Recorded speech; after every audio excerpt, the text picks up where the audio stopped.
Hello दोस्तों, नमस्कार। Welcome to this video. उम्मीद करता हूं आप सब बहुत अच्छे होंगे और आपके जेएससी अल्टीग्रेड एवं लेक्चरर की तैयारी भी बहुत अच्छी चल रही होगी। साथियों, आप जानते हैं मैं आपके जनरल स्टडीज़ का अध्ययन करा रहा हूं, तो जिसमें अभी तक हम 3 दिन टॉपिक वाइज करते हैं, 3 दिन प्रैक्टिस करते हैं। प्रैक्टिस में सारे क्वेश्चंस होते हैं और 3 दिन जो टॉपिक वाइज कर रहे हैं उसमें हम जियोग्राफी पढ़ रहे हैं। जियोग्राफी के थ्रू जो है अभी तक हम इंडियन जियोग्राफी को पढ़ चुके हैं। अब इंडियन जियोग्राफी के बाद हम वर्ल्ड जियोग्राफी पढ़ रहे हैं, जिसमें 5 लेक्चर हो चुका है, यानी 6वां वीडियो आज है।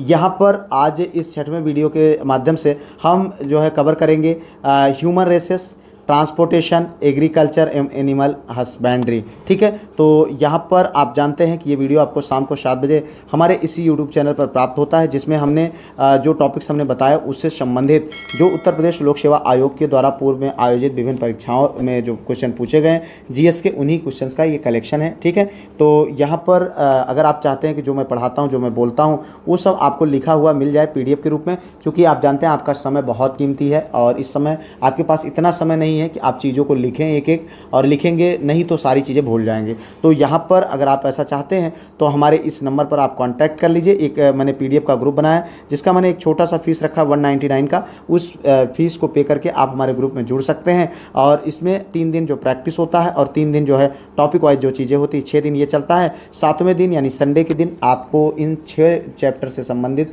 6 वीडियो से संबंधित एक टेस्ट लिया जाता है, जिससे आपकी एक कंटिन्यूटी बनी रहती है और आपकी तैयारी जीएस को लेकर के बहुत अच्छी होती रहती है। ठीक है, तो यहाँ पर वीडियो को शुरू करते हैं। लेते हैं पहला क्वेश्चन है, जुलू जनजात निम्नलिखित राष्ट्रों में से किस में पाई जाती है? पहला विकल्प है यहाँ पर, पहला विकल्प है न्यूजीलैंड में, दूसरा ऑस्ट्रेलिया में, तीसरा है मोरक्को में, चौथा है दक्षिण अफ्रीका में। तो इसका जो सही विकल्प है भैया वो है दक्षिण अफ्रीका में। ठीक है, जुलू दक्षिण अफ्रीका में निवास करने वाली जनजाति है।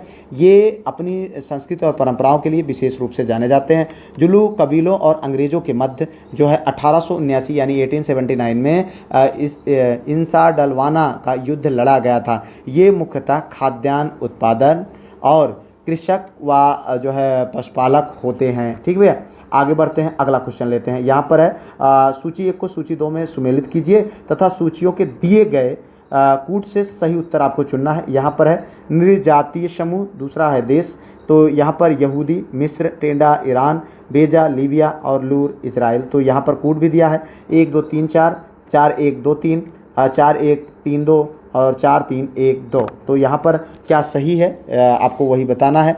तो इसमें जो सही कूट है वो है डी, यानी 4 3 1 2। ठीक है, तो यहूदी का इजराइल हो जाएगा, उसके बाद टेंडा का 3 यानी लीबिया हो जाएगा, बेजा का 1 यानी मिस्र हो जाएगा, लूर का जो है 2 यानी ईरान हो जाएगा। ठीक है, इस तरीके से आपका ये जो है मिलान सही हो जाएगा। ठीक है, तो ये आपका निर्जातीय समूह है और ये आपके देश होंगे। आगे बढ़ते हैं, अगला क्वेश्चन लेते हैं। यहाँ पर है विश्व के निम्नलिखित में किस भाग में एस्किमो निवास करते हैं, आपको बताना है। तो यहाँ पर है अलास्का एवं उत्तरी कनाडा, दूसरा है स्वीडन एवं जर्मनी, तीसरा है फिनलैंड एवं नॉर्वे, चौथा है उपर्युक्त में से कोई नहीं। तो इसका जो सही विकल्प है वो आपको बताना है। सही विकल्प है भैया पहला, अलास्का एवं उत्तरी कनाडा में। ठीक है, तो आप जानते हैं एस्किमो जनजाति के लोग उत्तरी ध्रुव के जो है समस्त बड़े प्रदेशों में पाए जाते हैं, जैसे क्षेत्र ग्रीनलैंड में, अलास्का जो कि USA में है, कनाडा और बेरिंग जलडमरू के आसपास वाले साइबेरिया के चुकची द्वीप में पाए जाते हैं। ठीक है, ग्रीनलैंड विश्व का सबसे बड़ा द्वीप है और एस्किमो शब्द का अर्थ होता है कच्चा मांस खाने वाला मतलब। ठीक है, ये मंगोल प्रजाति से संबंधित होते हैं। बर्फीले क्षेत्रों में खास करके जहाँ पर बर्फ पाई जाती है वहाँ पर सुरंग बनाकर रहते हैं, इसे इग्लू कहते हैं। ठीक है, हार्पून नामक हड्डियों से बने भाले से मछलियों का शिकार करते हैं और चमड़े के तंबू बनाते हैं, जिसे ये शिव फिक्स कहते हैं। ठीक भैया, आगे बढ़ते हैं, अगला क्वेश्चन लेते हैं। यहाँ पर है निम्नलिखित युगों में कौन एक सही सुमेलित नहीं है? यहाँ पर है फुलानी, पश्चिम अफ्रीका, बंटू, सहारा, मसाई, पूर्व अफ्रीका, नुबा, सूडान। ठीक है, तो यहाँ पर देखें जो है पश्चिम अफ्रीका क्षेत्र जो फुलानी लोगों द्वारा अवसादित है। ठीक है, ये तो सही है। अब इसमें आपको बताना कौन सही सुमेलित नहीं है। तो सही सुमेलित कौन नहीं है? बी, यानी बंटू, सहारा नहीं है भैया। ठीक है, अभी बताते हैं। पश्चिम अफ्रीका जो कि देश क्षेत्र जो है फुलानी लोगों द्वारा आवासित है, यहाँ पर फुलानी लोग रहते हैं। ठीक है, फुलानी लोगों का मुख्य व्यवसाय पशुपालन है। और बंटू जो कि निग्रोटो जनजाति के परिवार सदृश है, जो अफ्रीका के भूमध्य रेखीय भागों में रहते हैं, यानी सहारा में नहीं। ठीक है, यहाँ पर जो सही होगा वो अफ्रीका के भूमध्य रेखीय भागों में ये रहते हैं, ठीक है। और मसाई पूर्व अफ्रीका में, जो कि सही है, और नुब्रा सूडान में। तो यहाँ पर ये विकल्प सही होता है आपका, सुमेलित नहीं है, बंटू यानी सहारा में नहीं बल्कि भूमध्य रेखीय भागों में अफ्रीका के, ठीक है। आगे बढ़ते हैं, अगला क्वेश्चन लेते हैं। यहाँ पर है इनुइट लोग नहीं पाए जाते हैं कहाँ पर? अलास्का में, ग्रीनलैंड में, कनाडा में, स्वीडन में। तो ठीक है, यहाँ पर जो सही विकल्प है वो है डी यानी स्वीडन में, ठीक है। तो स्वीडन में ये जो है इनुइट लोग नहीं पाए जाते हैं। इनुइट लोग मुख्यतः जो है साइबेरियाई क्षेत्र में पाए जाते हैं। प्रमुख क्षेत्र इसके जो है अलास्का, ग्रीनलैंड और कनाडा का उत्तरी भाग है। यह क्षेत्र सदैव बर्फ से ढका रहता है। स्वीडन में इनुइट लोग नहीं पाए जाते हैं। तो यहाँ पर बाकी ये तीनों क्षेत्रों में पाए जाते हैं, ठीक है। आगे बढ़ते हैं, अगला क्वेश्चन लेते हैं। यहाँ पर है निम्नलिखित जनजातियों में कौन सी घास के प्रदेशों में रहती हैं? पहला है मसाई, दूसरा है सेमांग और तीसरा है बोत्सवाना, चौथा है भोटिया। तो यहाँ पर जो सही विकल्प है वो आपको बताना है। सही विकल्प है भैया ए यानी कौन? मसाई, ठीक है। तो ध्यान से समझिएगा भैया, मसाई जो कि जनजाति है पूर्वी अफ्रीका के केन्या और उत्तरी तंजानिया तथा पूर्वी युगांडा के घास के प्रदेशों में निवास करती है। ये मूलतः घुमक्कड़ पशुचारक हैं। इनकी अर्थव्यवस्था का मुख्य साधन जो है पशुपालन है, ठीक है भैया। आगे बढ़ते हैं, अगला क्वेश्चन लेते हैं। यहाँ पर है निम्नलिखित में से कौन सा एक नगर साइबेरिया पारी रेल मार्ग पर अवस्थित नहीं है?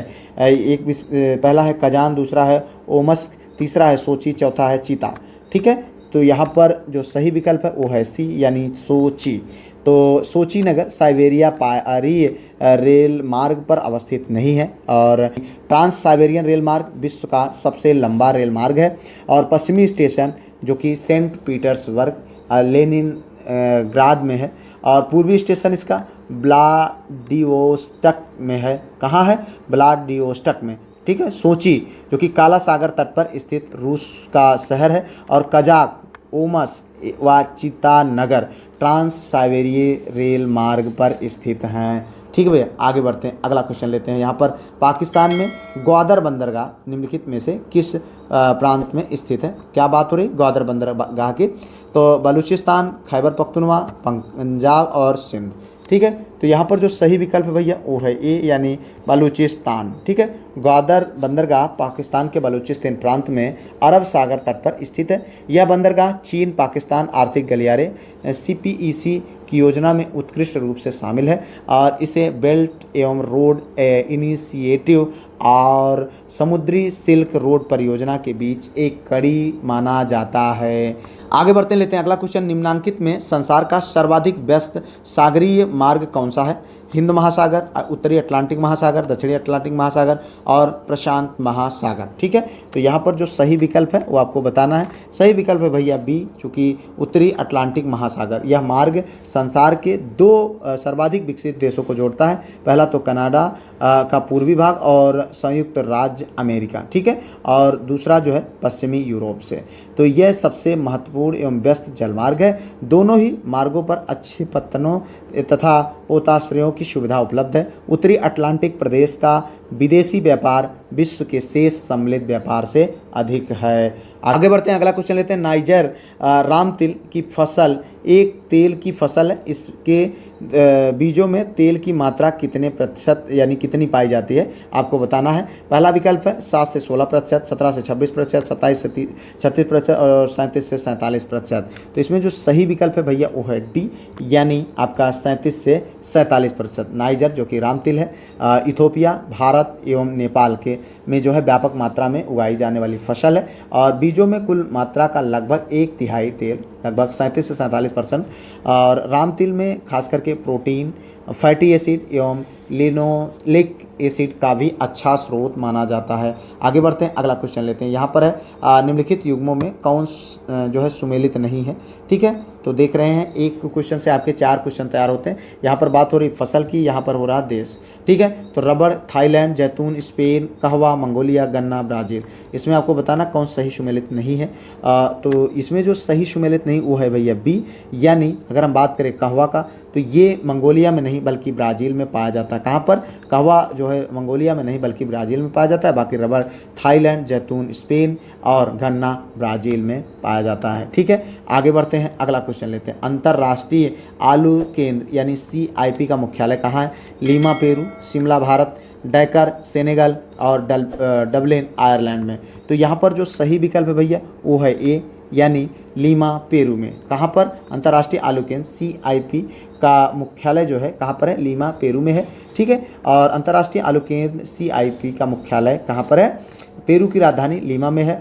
राष्ट्रीय आलू अनुसंधान केंद्र जो है हिमाचल प्रदेश के कुफरी जो कि शिमला में है। और उसके बाद अंतर्राष्ट्रीय चावल अनुसंधान संस्थान का दक्षिण एशियाई क्षेत्रीय सेंटर वाराणसी जिला उत्तर प्रदेश में स्थित है। आगे बढ़ते हैं भैया, अगला क्वेश्चन लेते हैं। यहाँ पर है निम्नलिखित में से कौन सा एक कोको का प्रमुख उत्पादक देश नहीं है? ठीक है, लातविया, कैमरून, घाना, आइवरी कोस्ट। तो यहाँ पर आपको बताना सही विकल्प क्या है। सही विकल्प है भैया ए, यानी लातविया, ठीक है। कोको के प्रमुख उत्पादक देश आइवरी कोस्ट, घाना, इंडोनेशिया, नाइजीरिया और कैमरून है। बल्कि और काकाओ वृक्ष उष्णकटिबंधीय क्षेत्रों में पाए जाते हैं। इसके वृक्ष का मूल स्थान लैटिन अमेरिका का उष्णकटिबंधीय भाग है। लातविया की प्रमुख फसल राई है, ठीक है। तो यहाँ पर ये विकल्प आपका सही होता है। कौन? पहला। आगे बढ़ते हैं, अगला क्वेश्चन लेते हैं। यहाँ पर है निम्नलिखित भौगोलिक प्रदेशों में से किसमें पशुचारण बहुत विकसित है? क्या? पशुचारण। पहला विकल्प है भूमध्य प्रदेश, दूसरा है उष्णकटिबंधीय घास प्रदेश, तीसरा है शीतोष्ण घास प्रदेश, चौथा है भूमध्य सागरीय प्रदेश। तो इसमें जो सही विकल्प है वो आपको बताना। सही विकल्प है भैया सी, यानी शीतोष्ण घास प्रदेश, ठीक है। तो जो है यहाँ पर पशुओं में भोज्य पदार्थ, चमड़ा व ऊन प्राप्त होता है। यह व्यवसाय मुख्यतः उन क्षेत्रों में विकसित है जहाँ जलवायु उष्ण व शुष्क तथा शीतोष्ण व शुष्क होती है। धरातल हवा व पर्वतीय होता है। पशुपालन के मुख्य क्षेत्र उष्णकटिबंधीय घास के मैदान, शीतोष्ण कटिबंधीय घास के मैदान पाए जाते हैं। वहाँ पर पशुपालन अच्छे से होते हैं, ठीक है। शीतोष्ण घास के मैदान जैसे पंपास, प्रेरी, स्टपीज हैं और पशु चारा खेत अनुकूल दशाएं मिलती है। यही कारण है कि USA में डेयरी व मांस उद्योग अधिक विकसित है। आगे बढ़ते हैं भैया, अगला क्वेश्चन लेते हैं, ठीक है। यहाँ पर है टीबी कपास, जो कि एक जीन उत्परिवर्ती फसल है जिसमें BT का अर्थ है क्या? आपको बताना है। जैव तकनीक उत्पाद, बैक्टीरिया का नाम, आधार जीवन उत्परिवर्ती, ठीक है। और चौथा है कीटनाशी प्रोटीन। तो यहाँ पर जो सही विकल्प है वो है आपका बी, यानी बैक्टीरिया का नाम है। क्या? बैक्टीरिया का नाम है। ध्यान से समझिएगा। BT कपास एक जीन उत्परिवर्ती फसल है और BT कपास का पूर्ण नाम जो है बैसिलस थ्यूरीसिएसिस है, ठीक है। यह एक जीवाणु यानी बैक्टीरिया है। यह कीटों के प्रति प्रतिरोधकता पैदा करती है, ठीक है। इससे कीटनाशकों के उपयोग की आवश्यकता नहीं होती है। आगे बढ़ते हैं भैया, अगला क्वेश्चन लेते हैं। यहाँ पर है निम्नलिखित में से किस फसल में नील हरित शैवाल को जैव उर्वरक के रूप में प्रयोग किया जाता है? पहला है गेहूँ, धान, मक्का और लोबिया। तो इसमें जो सही विकल्प है भैया वो आपको बताना है। सही विकल्प है आपका यहाँ पर बी, यानी धान, ठीक है। तो नील हरित शैवाल प्रकाश संश्लेषण से ऊर्जा उत्पादन करते हैं और जीवाणु के नीले रंग के कारण इसका नाम सायनो पर पड़ा है। नील हरित शैवाल वायुमंडलीय नाइट्रोजन का यौगीकरण कर धान की फसल को आंशिक मात्रा में नाइट्रोजन की पूर्ति करता है। यह जैविक खाद नाइट्रोजनी रासायनिक उर्वरक का सस्ता व सुलभ विकल्प है। यह धान की फसल को 25 से 30 किलोग्राम नक्षत्र प्रति हेक्टेयर की पूर्ति करता है। साथ ही खेत की गुणवत्ता व उर्वरकता कायम रखने में मददगार साबित होता है, ठीक भैया। आगे बढ़ते हैं, अगला क्वेश्चन लेते हैं। यहाँ पर है निम्नलिखित कॉफ़ी उत्पादक देशों को उनके कॉफ़ी उत्पादन 2016 मात्रा के अवरोही क्रम में व्यवस्थित करें और नीचे दिए गए कूट से सही उत्तर का चयन करें। तो यहाँ पर जो सही विकल्प है आपको बताना है। Colombia, Vietnam, Brazil, Indonesia, DCBA, CBAD, BDCA, CABD। तो यहाँ पर आपको बताना है कौन सा विकल्प सही है। तो यहाँ पर सही विकल्प है भैया बी, यानी CBAT, ठीक है। तो पहले जो है अगर हम बात करें अवरोही क्रम में तो सबसे पहले ब्राज़ील आएगा, फिर उसके बाद वियतनाम आएगा, फिर कोलंबिया, फिर उसके बाद लास्ट में इंडोनेशिया का नाम आएगा, ठीक है। ब्राज़ील, वियतनाम, कोलंबिया और इंडोनेशिया, ठीक है। वर्ष 2025 के आंकड़ों के अनुसार कॉफ़ी उत्पादन में देशों का यह जो है अवरोही क्रम है, ठीक है। अब ब्राज़ील एवं वियतनाम विश्व में क्रमशः जो है प्रथम एवं दूसरे सबसे बड़े कॉफ़ी निर्यातक देश हैं। ब्राज़ील में कॉफ़ी के बड़े बागानों को फजेंडा, क्या बोलते हैं भैया? फजेंडा कहते हैं, ठीक है। साओ पालो नगर कॉफ़ी का प्रमुख उत्पादक और निर्यातक क्षेत्र केंद्र समुद्र है। संतोष नगर काफ़ी बंदरगाह के रूप में प्रसिद्ध है। आगे बढ़ते हैं भैया, अगला क्वेश्चन लेते हैं। यहाँ पर है यूएसए के निम्नलिखित राज्यों में से किसमें कॉफ़ी का उत्पादन होता है। पहला विकल्प है फ्लोरिडा, दूसरा है कैलिफोर्निया, तीसरा हवाई, चौथा है एरिजोना। ठीक है, तो यहाँ पर जो सही विकल्प है वो है सी यानी हवाई। ठीक है, संसार में कॉफ़ी का सबसे बड़ा उत्पादक व निर्यातक देश ब्राज़ील है। सबसे बड़ा आयातक देश जो है संयुक्त राज्य अमेरिका है। और यूएसए में कॉफ़ी का उत्पादन केवल हवाई राज्य में होता है। आगे बढ़ते हैं भैया, अगला क्वेश्चन लेते हैं। निम्नलिखित में से किस क्षेत्र में मोटे अनाज वाली फसलें उगाई जाती हैं। चार विकल्प है, ऊंचाई वाले ऊपरी क्षेत्र में, निचले क्षेत्र में, जलमग्न क्षेत्र में, उच्च वर्षा वाला क्षेत्र में। ठीक है, तो यहाँ पर जो सही विकल्प है भैया वो है ए यानी ऊंचाई वाले यानी ऊपरी क्षेत्र में। ठीक है, तो ऊपरी क्षेत्र में मोटे अनाज वाली फसलें उगाई जाती हैं। ठीक है, मोटे अनाज वाली फसलों के लिए ना तो निचले और ना तो जलमग्न ना तो उच्च वर्षा वाला क्षेत्र चाहिए। ठीक है, आगे बढ़ते हैं अगले क्वेश्चन की ओर। यहाँ पर निम्नलिखित में से कौन सी फसल लवण सहिष्णु है। खरबूजा, मटर, लोबिया और चुकंदर। तो यहाँ पर सही विकल्प भैया डी यानी चुकंदर। ठीक है, तो आगे बढ़ते हैं अगला क्वेश्चन लेते हैं। यहाँ पर है निम्नलिखित देशों में से किस में धान की उत्पादकता सर्वाधिक है। चीन, भारत, जापान और जर्मनी। ठीक है, तो यहाँ पर जो सही विकल्प है भैया वो है ए यानी चीन। ठीक है, ध्यान से समझिएगा, निम्नलिखित देशों में से किसमें धान की उत्पादकता सर्वाधिक है, तो यहाँ पर चीन है। ठीक है, और शीर्ष धान उत्पादक देश जैसे पहले नंबर पर चीन है, दूसरे नंबर पर भारत है, तीसरे नंबर पर इंडोनेशिया, चौथे पर वियतनाम, पाँचवें पर बांग्लादेश है। ठीक है, आगे बढ़ते हैं अगला क्वेश्चन लेते हैं। यहाँ पर जेली बनाने हेतु निम्नलिखित में से कौन सा फल सर्वाधिक उपयुक्त है। आम, पपीता, अमरूद और कैथ। तो यहाँ पर जो सही विकल्प है वो है अमरूद। ठीक है, तो यहाँ पर जेली बनाने हेतु जो है अमरूद फल जो है सर्वाधिक उपयुक्त है।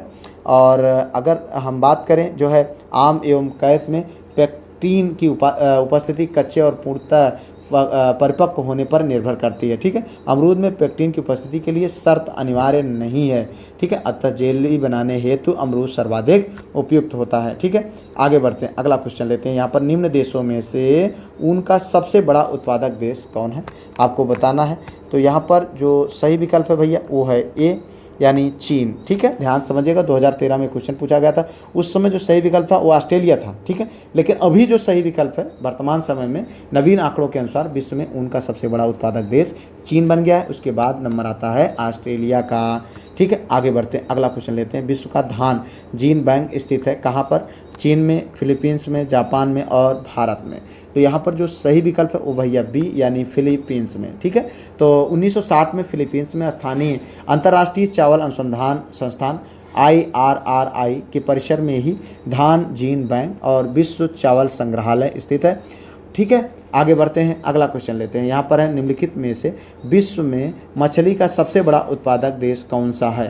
तो जापान है, चीन है, रूस है और यूएसए है। तो यहाँ पर सही विकल्प है भैया बी यानी चीन। ठीक है, तो जो है विश्व में मछली का सबसे बड़ा उत्पादक देश चीन है। ठीक है, तो आप ध्यान से समझिएगा भैया, चीन जो है विश्व के कुल मछली उत्पादन का लगभग 35% हिस्सा अकेले उत्पादित करता है। आगे बढ़ते हैं भैया अगला क्वेश्चन लेते हैं। यहाँ पर है निम्नलिखित सूची 1 को सूची 2 से सुमेलित कीजिए तथा सूचियों के दिए गए कूट से सही उत्तर देना है आपको। तो ये सूची 1 सूची 2 ये टुंड्रा है, कंगारू, सवाना, पेंगुइन, पश्चिम जो है ऑस्ट्रेलिया जेब्रा और अंटार्कटिका जो है तट जो है रेंडियर। तो इसमें आपको सही मिलाना है कि 1 2 से कौन सही मिलान कर रहा है, उसी हिसाब से कूट दिया गया 1 2 3 4 4 3 1 2 3 4 2 1 2 1 4 3। ठीक है, तो यहाँ पर जो सही विकल्प है वो आपको बताना। सही विकल्प है भैया यहाँ पर बी 4 3 1 2। क्या 4 3 1 2 4। ठीक है, उसके बाद 3, फिर उसके बाद है 1, फिर उसके बाद है 2। ठीक है, ध्यान समझिएगा। टुंड्रा जो है रेंडियर क्षेत्र में, सवाना जो है उसके बाद सवाना की बात आती है तो सवाना जेब्रा क्षेत्र में, पश्चिमी ऑस्ट्रेलिया की बात आती है तो कंगारू। ठीक है, और अंटार्कटिका तट पर पेंगुइन पाए जाते हैं। आगे बढ़ते हैं भैया अगला क्वेश्चन लेते हैं। यहाँ पर है मूंगफली निम्नलिखित में से कहाँ की प्रमुख फसल है। जॉर्जिया की, गाम्बिया की, घाना की, ग्वाटेमाला की। तो यहाँ पर जो सही विकल्प है भैया वो है बी यानी गाम्बिया की। कहाँ की? गाम्बिया की प्रमुख फसल है क्या? मूंगफली। ठीक है, तो अगर अभी तक आपने वीडियोज़ को लाइक, चैनल को सब्सक्राइब और वीडियो को शेयर ना किया हो तो ये सब ज़रूर कर लीजिएगा भैया, ठीक है। मूंगफली जो है गाम्बिया की प्रमुख फसल है और मूंगफली का उत्पत्ति स्थल दक्षिण अमेरिका और उसके जो प्रमुख उत्पादक देश हैं जैसे चीन, भारत, नाइजीरिया, अमेरिका, सूडान और उसके बाद मूंगफली का मूल स्थान ब्राज़ील माना जाता है। आगे बढ़ते हैं भैया, अगला क्वेश्चन है सू नहर जोड़ती है किसको? तुरान और ओंटारिया, बंगाल और त्रिपुरा को, सुपीरियर और मिशिगन को, सुपीरियर और ह्यूरान को, ठीक है। तो यहाँ पर जो सही विकल्प है वो आपको बताना है। सू नहर जोड़ती है किसको? डी को, यानी सुपीरियर और ह्यूरान को, ठीक है। सू नहर उत्तरी अमेरिका की दो महान झीलों जो कि सुपीरियर एवं ह्यूरान झीलों की ओर जोड़ती है और अन्य प्रमुख झीलें जैसे मिशिगन, एरी और ओंटारियो ये सब जो है आपके यूएसए और कनाडा की प्रमुख झीलें हैं। मिशिगन झील केवल यूएसए में स्थित है। कहाँ पर स्थित है? यूएसए में, ठीक है। और शेष 4 महान झीलें यूएसए और कनाडा के मध्य स्थित हैं। आगे बढ़ते हैं भैया, अगला क्वेश्चन लेते हैं। अलेक्जेंड्रिया समुद्र पंतन है मिस्र का, इजराइल का, जॉर्डन का, लीबिया का, ठीक है। तो यहाँ पर जो सही विकल्प है भैया वो है ए, यानी मिस्र का। क्या सही विकल्प है? मिस्र का, ठीक है। तो अलेक्जेंड्रिया जो समुद्र पत्तन है वो मिस्र का है। अलेक्जेंड्रिया ये समुद्र पत्थर जो बंदरगाह है मिस्र में है और ये जो है हैफा बंदरगाह इजराइल में। हैफा बंदरगाह कहाँ पर है? इजराइल में। जिद्दा बंदरगाह सऊदी अरब में है और मसावा बंदरगाह जो है कहाँ पर है? इस्टीरिया में है।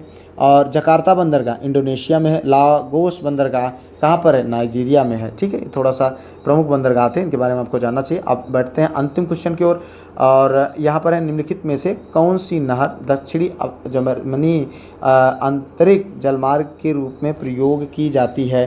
पहला विकल्प है बोल्गा डोन नहर, दूसरा है साल्ट सेंटी मारी नहर और तीसरा है लुडविग्स नहर, चौथा है सफ़ेद सागर नहर, ठीक है। तो यहाँ पर जो इसका सही विकल्प है, सही विकल्प है भैया सी, यानी लुडविग्स नहर, ठीक है। तो यहाँ पर लुडविग्स नहर दक्षिणी जर्मनी का एक व्यस्त आंतरिक जलमार्ग है। यह नहर डेन्यूब नदी के से जुड़ी हुई है और इसका निर्माण काल 1836 से 46 ईस्वी के मध्य हुआ है। इस तरीके से आपके 30 क्वेश्चन का आज के टॉपिक वाइज जो आपका लेक्चर है वो ख़त्म होता है। तो यहाँ पर अभी तक सारे जो है जियोग्राफी का, भारत की जियोग्राफी का और वर्ल्ड की जियोग्राफी का अलग अलग पीडीएफ्स बने हुए हैं। उसके साथ साथ प्रैक्टिस के अलग अलग पीडीएफ बने हुए हैं। इन सारे प्लेलिस्ट को आप देखें जो है, और उसके साथ साथ ये एक पीडीएफ ग्रुप बना हुआ है। आप लिखने के बजाय उस पीडीएफ ग्रुप में जुड़ें, जिससे आपका समय बचेगा, ठीक है। निश्चित तौर पर आपकी तैयारी बेहतर होगी। फिलहाल मिलते हैं किसी और वीडियो में किसी और टॉपिक पर। तब तक के लिए जय Hind, Vande Mataram, best of luck.